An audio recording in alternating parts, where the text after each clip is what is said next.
From Belfast town I came, that city I will never see again. For in the town of Belfast I spent many happy days. I love that town in oh so many ways. For it's there I spent my childhood and found for me a wife. I then set out to make for her a life. But all my young ambitions met with bitterness and hate. I soon found myself inside a prison gate. And you dare to call me a terrorist while you look down your... This weekend we held a number of events to commemorate and mark the anniversary of Joe McDonnell. As we know, Joe McDonnell was a local resident in Lenadoon, and we thought it was only fitting that a number of events be held to commemorate his anniversary. The local Lenadoon Commemoration Committee were the driving force behind that. We had a very successful sports day up in Londurg. Quite a lot of young children involved. It was good to see. Then we had a football competition, the Joe McDonnell Memorial Cup. That's the 5th year that this event's been held. Again, very, very successful. There was teams from right across the city in attendance. And we're just about to kick off here in about 5 minutes or so with a wreath laying ceremony at the Garden of Remembrance. So we're hoping everybody comes along this evening, but most importantly that they come along and remember what they're here for, and that's to commemorate the death of Joe McDonnell, a local IRA volunteer, as we know, who died sadly in the H-Blocks and hunger strike. And tonight is about the local community in Lenadoon coming together to reflect on Joe's life and reflect where we have came as a community, the journey we've taken throughout all those difficult years to where we are now, a vibrant, strong, unbroken community, and that's the way we intend to continue on as we continue to reach our aims and objectives. Well, the reason why we're all here, as you know, is to come together and to honour our comrade Joe McDonnell, a fur boss, Trotha is a hen Blano hen, or in Lashaw. And the importance of events like these is that, you know, what we have to do is to remember the person. That these were real guys, they were fathers, they were sons, they were husbands. It's in that sort of a context that we have to make sure that the young people from not only this generation but future generations understand that these guys were just ordinary people who, because they were placed in very extraordinary circumstances, stepped up to the plate and put down a marker for all future generations of the Irish people and Cheershaw, you know what it means for us in terms of the struggle, in terms of our right to be free from English interference. It just gives me great pleasure to especially welcome Joe's family here tonight. Joe died as a young man and left behind a wife and children, but also a wider extended family. And you know, I think it is important that we remember not only Joe but remember his family here tonight. So I'm going to call on Kieran Doherty to open the proceedings with playing Around the Vein.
Oglach Kieran. What we're going to do is actually do the formal proceedings before we get into the main speaker, and there's a number of reads that need to be laid, and if people can lay them at the Hunger Strike Monument. There's a read on behalf of the family.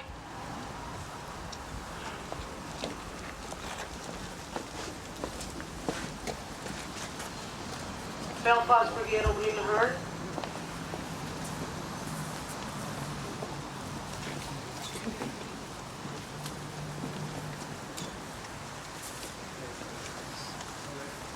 Lenadoon Republican Movement.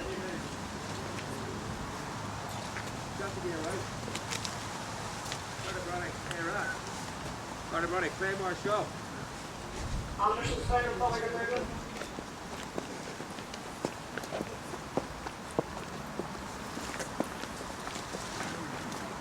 And I read on behalf of the Roddies.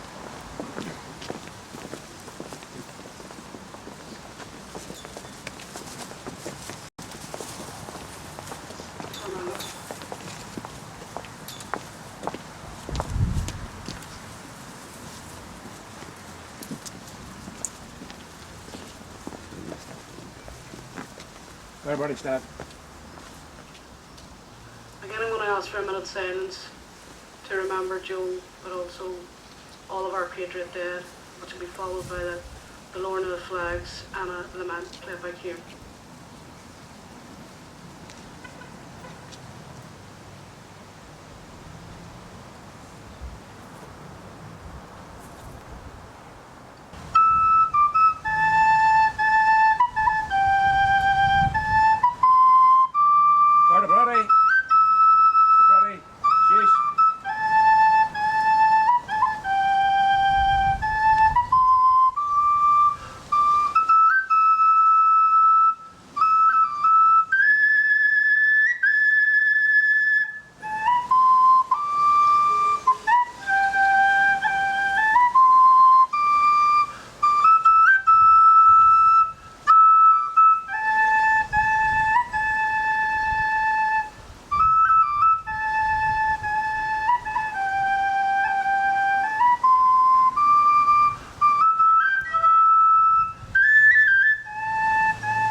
Years ago, Joe McDonnell died leaving behind a young family, as I said earlier.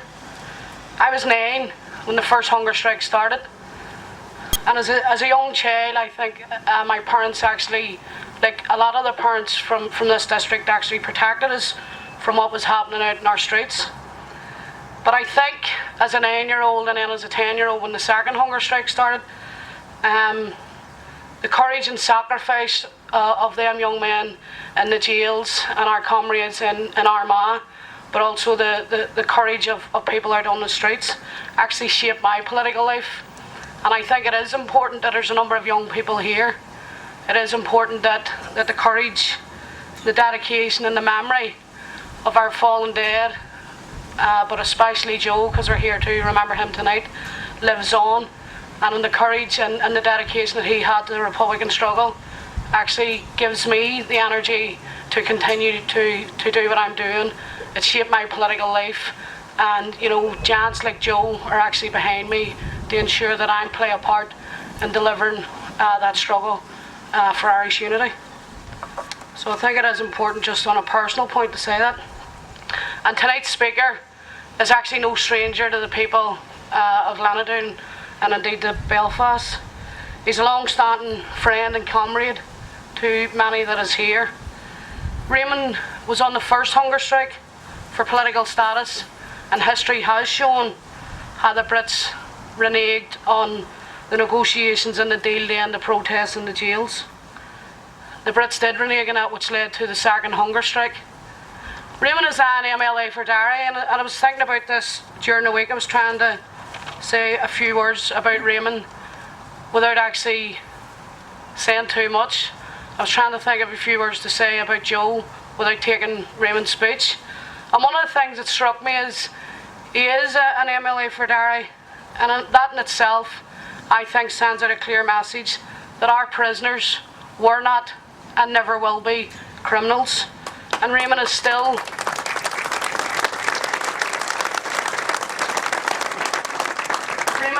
playing his part in the Republican struggle. So it gives me great pleasure to welcome Raymond, who has travelled down to Derry from Derry tonight.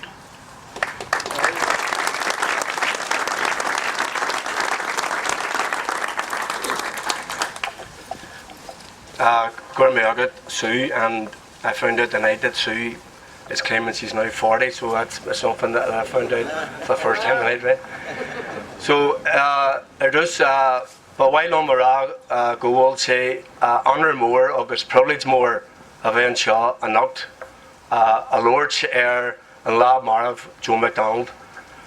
For Joe McDonald Bass, Air Stock Acris, so Kesh Fada, Sablain, Octo Ahen.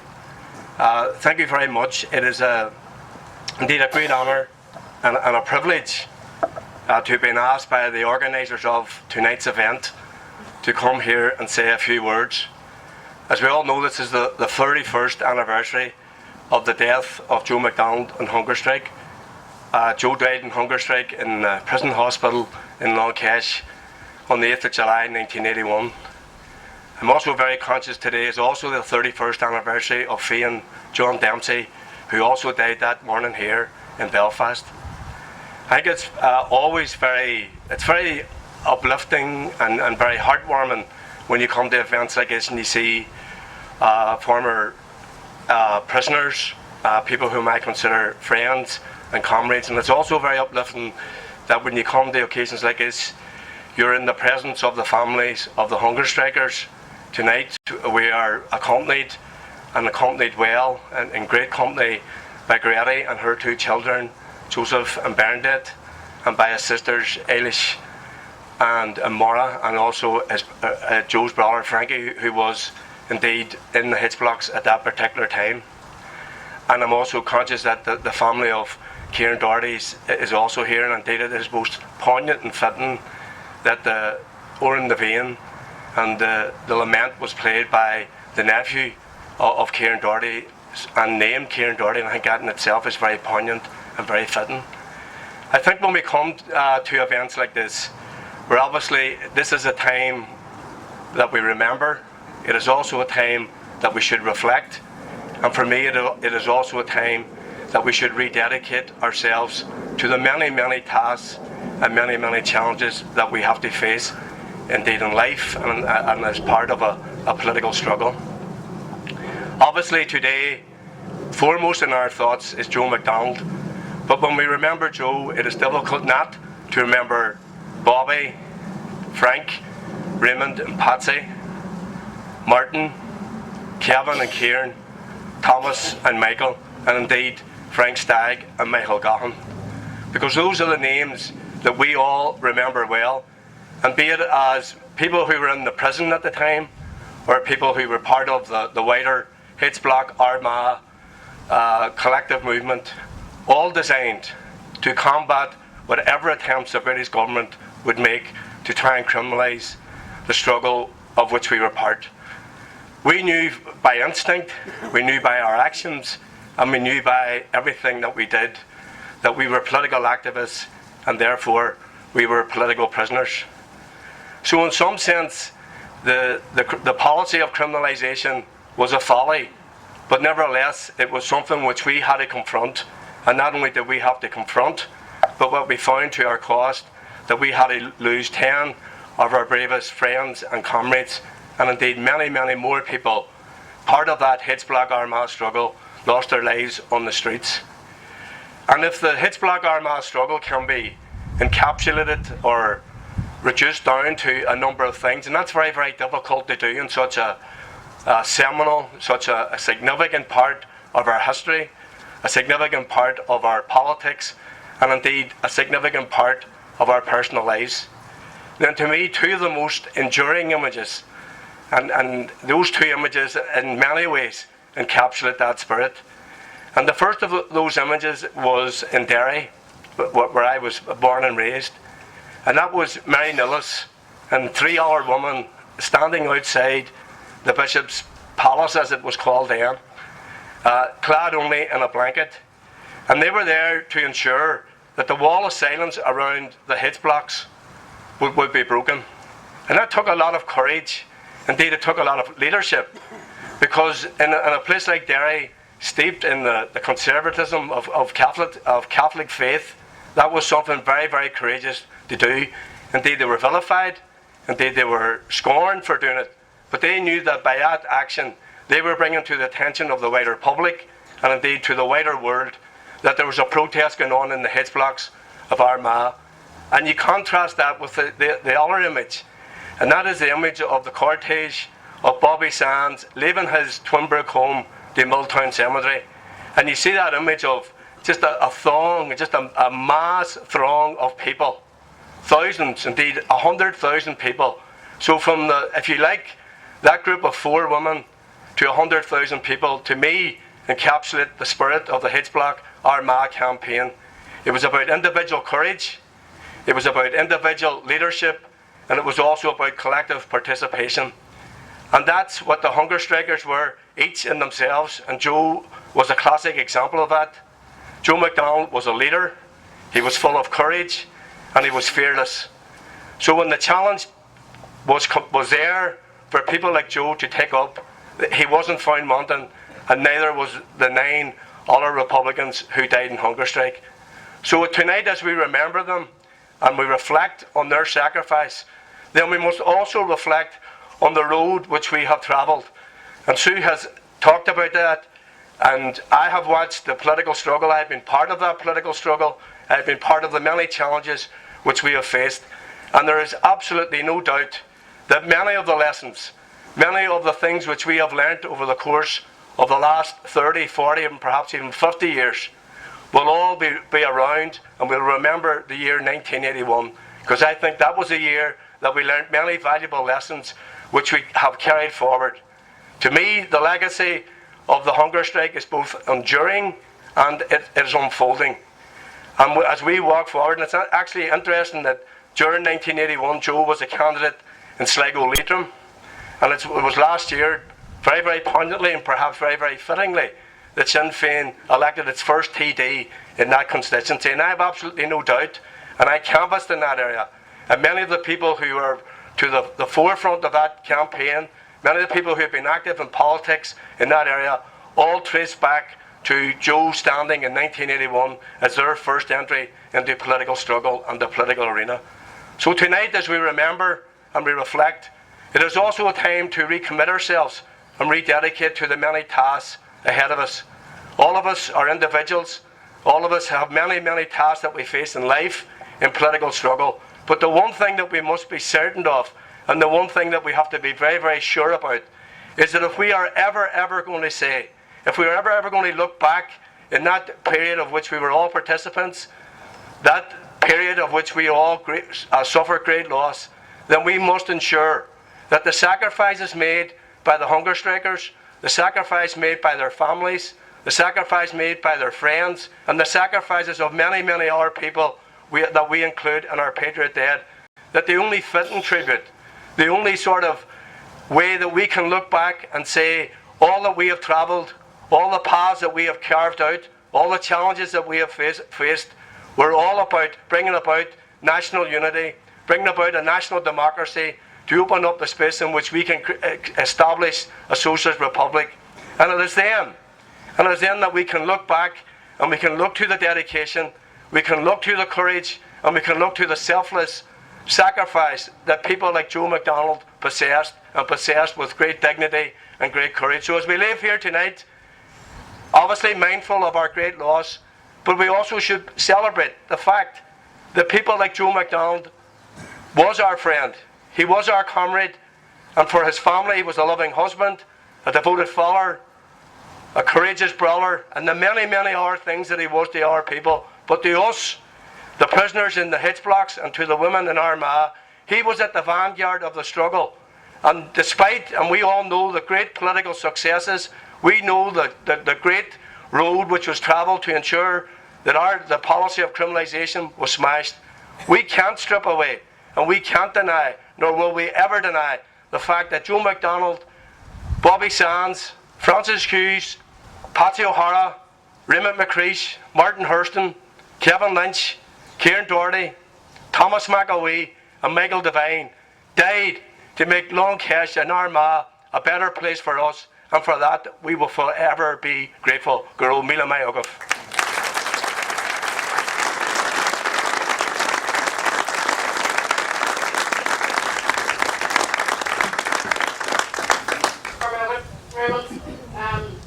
All that's left for me to do is actually call on the colour party to fall out. Everybody here, Thank the colour party. everybody, yes, Ipagate. Everybody, Clay, Marshall.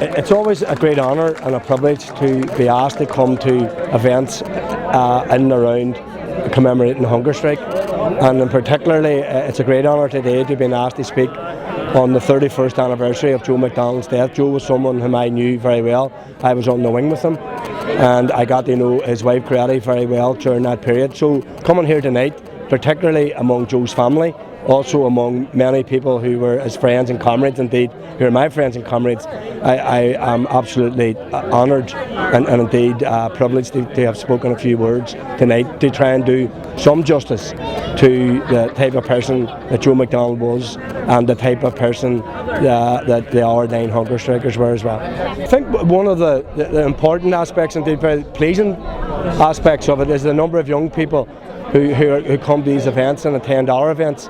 Indeed, I have a 16-year-old son, and they are now starting to ask questions about the hunger strike, because I think the hunger strike does stand out in that, it was 10 very young men who faced death and confronted death with a heroism and a grace and a courage. And I think it's important that we explain to them what the hunger strike was about. The hunger strike was about defeating the folly of the criminalisation policy, but it also reinvigorated the Republican, indeed the national struggle for independence in Ireland.